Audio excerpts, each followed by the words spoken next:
Hello बच्चों, कैसे हैं आप। उम्मीद करती हूँ आप बढ़िया और एकदम मज़े में होंगे।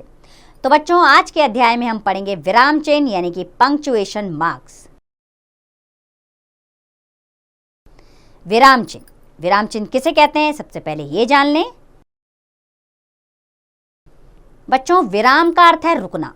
भाषा में अर्थ को स्पष्ट करने के लिए बीच में थोड़ा रुकना आवश्यक होता है। यदि हम लगातार बोलते चले जाएं और बीच में बिल्कुल ना रुकें तो अर्थ स्पष्ट नहीं होगा। लिखित भाषा में इस रुकावट को दर्शाने के लिए कुछ चिन्ह लगाए जाते हैं। इन चिन्हों को ही विराम चिन्ह कहते हैं। भाषा के भाव और अर्थ को स्पष्ट करने के लिए जिन चिन्हों का प्रयोग किया जाता है उन्हें विराम चिन्ह कहते हैं। आइए विराम चिन्हों को पढ़ते हैं। उससे के लिए हम दो वाक्य पढ़ते हैं, जैसे रोको मत जाने दो, रोको मत जाने दो। तो बच्चों, इन वाक्यों में शब्द तो एक से हैं किंतु अर्थ एकदम विपरीत है। पहले वाक्य में रोकने को कहा गया है और जाने को मना किया गया है, और दूसरे वाक्य में रोकने से मना किया गया है और जाने को कहा गया है। इस प्रकार हम भाषा में विराम चिन्हों के महत्व को समझ सकते हैं। अगर हमने गलत विराम चिन्ह का गलत जगह प्रयोग किया तो वाक्य का अनर्थ हो सकता है। आइए हिंदी के प्रमुख विराम चिन्ह जाने। हिंदी के प्रमुख विराम चिन्ह है पूर्ण विराम, अल्प विराम, अर्ध विराम, प्रश्न सूचक चिन्ह, विस्मयादिबोधक चिन्ह, उद्धरण चिन्ह, योजक चिन्ह, विवरण चिन्ह, निर्देशक चिन्ह, हंसपद चिन्ह, लाघव चिन्ह और कोष्टक चिन्ह। बच्चों, प्रयोग की दृष्टि से इन विराम चिन्हों को दो भागों में बांटा गया है, वाक्य के अंत में लगने वाले विराम चिन्ह और वाक्य के बीच में लगने वाले विराम चिन्ह। सबसे पहले पढ़ेंगे हम वाक्य के अंत में लगने वाले विराम चिन्ह, जिसमें सबसे पहले आता है पूर्ण विराम। इस विराम चिन्ह का प्रयोग वाक्य के समाप्त होने पर किया जाता है। इससे यह पता चलता है कि वाक्य पूर्ण हो गया है। जैसे सुरेखा का बेटा अमेरिका में रहता है, विराम चिन्ह लगाएंगे। आज सुबह से वर्षा हो रही है, विराम चिन्ह। आसमान में तारे चमक रहे हैं, विराम चिन्ह। पवन आज कोलकाता चला जाएगा, विराम चिन्ह लगेगा। दूसरा है प्रश्न सूचक चिन्ह। इस विराम चिन्ह का प्रयोग प्रश्नवाचक वाक्य के अंत में किया जाता है। जैसे आपको यह बात किसने बताई, वे सब कहाँ चले गए, क्या तुमने रवि को देखा है, तुम शहर कब जाओगे। तो बच्चों, जहाँ प्रश्न अप्रत्यक्ष रूप से किया जाता है वह प्रश्न सूचक चिन्ह का प्रयोग नहीं होता, बल्कि वहाँ पूर्ण विराम चिन्ह का प्रयोग होता है। जैसे मोहित ने गौरव से पूछा कि तुम अब कहाँ जा रहे हो, तो पूर्ण विराम आएगा, प्रश्नवाचक चिन्ह नहीं। मनोज को शेखर ने पूछा कि तुम परीक्षा में क्यों अनुत्तीर्ण हो गए, यहाँ भी पूर्ण विराम आएगा। तीसरा चिन्ह है विस्मयादिबोधक चिन्ह। जिन वाक्यों में विस्मय, हर्ष, शोक, दुख, घृणा आदि के भाव प्रकट होते हैं उनके अंत में विस्मयादिबोधक चिन्ह लगाया जाता है। जैसे तुमने हद कर दी, विस्मयादिबोधक चिन्ह आएगा। सदा खुश रहो, कितना सुहावना मौसम है, यह क्या हो गया, इनके अंत में विस्मयादिबोधक चिन्ह आएगा। और ख है वाक्य के बीच में लगने वाले विराम चिन्ह, जिसमें पहला चिन्ह है अल्प विराम। बच्चों, अल्प विराम का प्रयोग उन स्थानों पर किया जाता है जहां बात तो पूरी नहीं होती किंतु अर्थ को स्पष्ट करने के लिए थोड़ा रुकना आवश्यक होता है। अल्प विराम लगाने की कुछ स्थितियां हैं जो इस प्रकार है।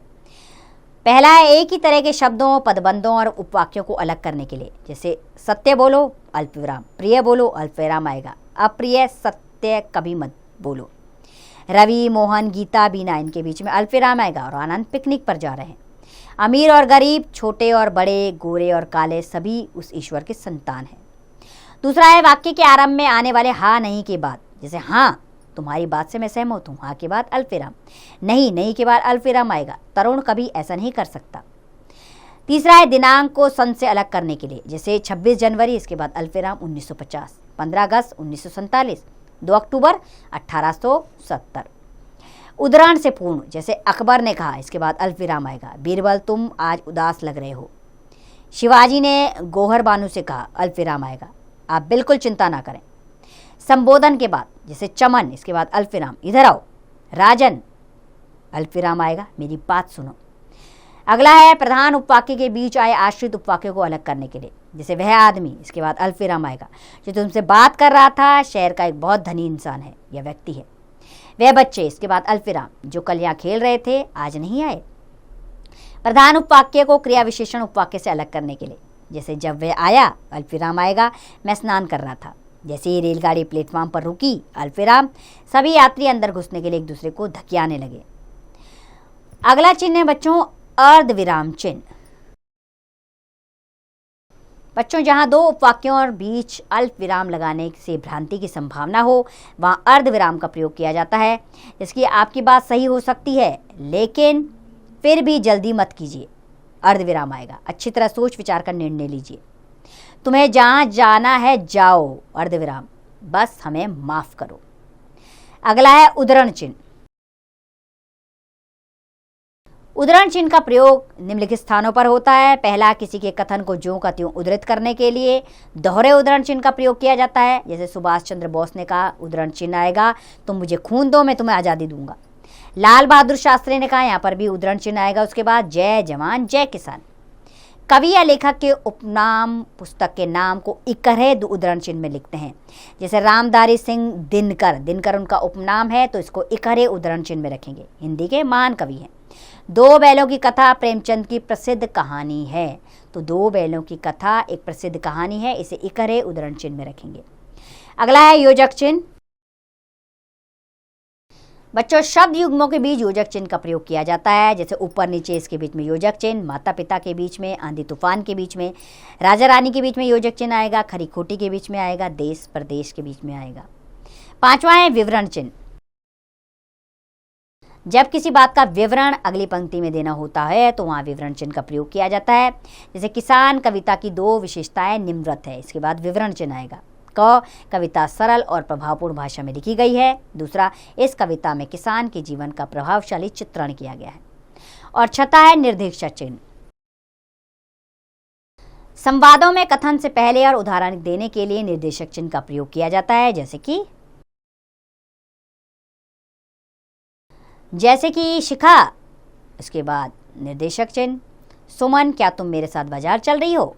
सुमन, नहीं, आज मैं तुम्हारे साथ नहीं चल पाऊंगी। शिखा, क्यों? सुमन, आज मेरी मम्मी का स्वास्थ्य ठीक नहीं है, इसलिए मुझे घर के काम में उनकी मदद करनी है।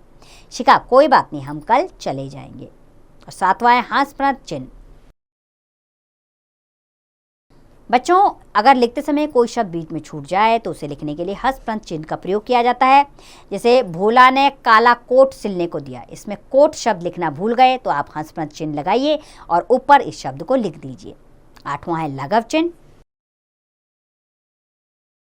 किसी नाम या पद को संक्षिप्त रूप से लिखने के लिए इस चिन्ह का प्रयोग किया जाता है। जैसे डॉक्टर को लिखने के लिए हम डा ऊपर आगत ध्वनि का चिन्ह और शून्य लगा देंगे, इसे लघव चिन्ह कहते हैं। कृपया पन्ना उलटिए, क्री लाघव चिन्ह, प लाघव चिन्ह और उ लाघव चिन्ह से ये स्पष्ट हो जाएगा। जवाहरलाल नेहरू स्टेडियम के लिए जौ लाघव चिन्ह लगाएंगे, ने लाघव चिन्ह और वी लाघव चिन्ह लगाकर इसे संक्षिप्त रूप दे देंगे। दिल्ली विकास प्राधिकरण, दी लाघव चिन्ह, वी लाघव चिन्ह और प्रा लाघव चिन्ह के द्वारा इसको दर्शाया जा सकता है। समाजवादी पार्टी, स लाघव चिन्ह और पा लाघव चिन्ह। हिंदुस्तान समाचार यानी ही लाघव चिन्ह और स लाघव चिन्ह के द्वारा इसे संक्षिप्त रूप दे सकते हैं। और नौवां है कोष्टक चिन्ह। कोष्टक यानी ब्रैकेट। किसी शब्द या वाक्यांश के अर्थ को स्पष्ट करने के लिए कोष्टक का प्रयोग किया जाता है। जैसे उन दिनों कुमारी अब श्रीमती, इसको कोष्टक में लिखेंगे। शिवाजी अग्रवाल हमारी कक्षा अध्यापिका थीं। तो बच्चों, उम्मीद करती हूँ कि आपको ये अध्याय अच्छा लगा होगा, लेकिन एक बार आपके अभ्यास के लिए इसे दोहरा लेते हैं। भाषा के भाव और अर्थ को स्पष्ट करने के लिए विराम चिन्हों का प्रयोग किया जाता है। हिंदी में प्रयोग होने वाले विराम चिन्हों को दो वर्गों में बांटा जा सकता है। क है वाक्य के अंत में लगने वाले विराम चिन्ह और ख वाक्य के बीच में लगने वाले विराम चिन्ह। वाक्य के अंत में लगने वाले विराम चिन्ह है पूर्ण विराम, प्रश्न सूचक चिन्ह, विस्मयादिबोधक चिन्ह। और वाक्य के बीच में लगने वाले विराम चिन्ह है अल्प विराम, अर्ध विराम, उद्धरण चिन्ह, योजक चिन्ह, विवरण चिन्ह, निर्देशक चिन्ह, हंसपद चिन्ह, लाघव चिन्ह और कोष्टक चिन्ह। जहाँ प्रश्न अप्रत्यक्ष रूप से किया जाता है वह प्रश्न सूचक चिन्ह का प्रयोग नहीं होता, बल्कि वहाँ पूर्ण विराम चिन्ह का प्रयोग होता है। तो उम्मीद करती हूँ बच्चों ये आपको सही से समझ आए होंगे विराम चिन्ह। अब इसका अभ्यास कार्य आप स्वयं कीजिए।